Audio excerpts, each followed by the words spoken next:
Thank you. Richard Schroeder, medical doctor, former practicing obstetrician and clinical associate professor, University of Minnesota, and teaching faculty at Tacoma General Hospital.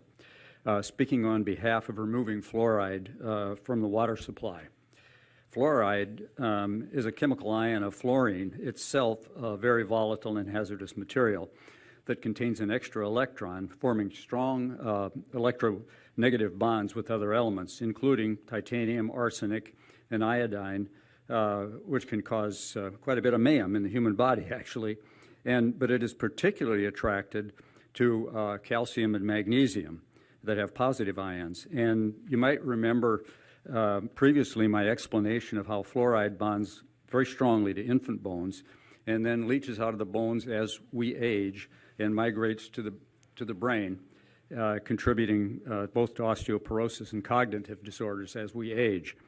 Fluoride exposure can cause fairly marked detrimental effects in susceptible individual populations, such as those with low body weight, especially infants and children, and individuals who consume large amounts of water, such as athletes, military personnel, outdoor laborers, of whom we have tons in Naples, and those with diabetes and kidney dysfunction. And fluoride, we get fluoride from so many sources, we can't even count them. In addition to water and dental products, it's also found in carpets, clothing, paints, cosmetics, insecticides, non-stick coatings for cookware, paper coatings for oil and moisture resistance, cigarette smoke, household dust, fluoridated salt or milk, nuclear reactors, antibiotics, anti-cancer and anti-inflammatory agents, drugs used to induce general anesthesia, psychopharmaceuticals, phosphate fertilizers, just to name a few. Fluoride is not essential for human growth and development. In fact, it is not required for any physiologic process in the human body. No one will suffer from a lack of fluoride. The neurotoxicity of fluoride has been known since the studies of Grandjean and Landrigan in 2014. And I learned this morning from Dr. Driscoll that dentists knew about it long before that.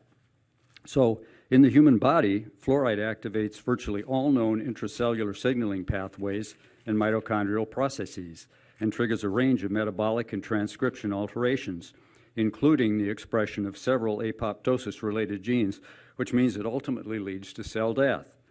I would argue that fluoride, even if it did prove to have any medicinal purposes, could never be added to something like drinking water because it is so uncontrolled in respect to the dosing of each individual.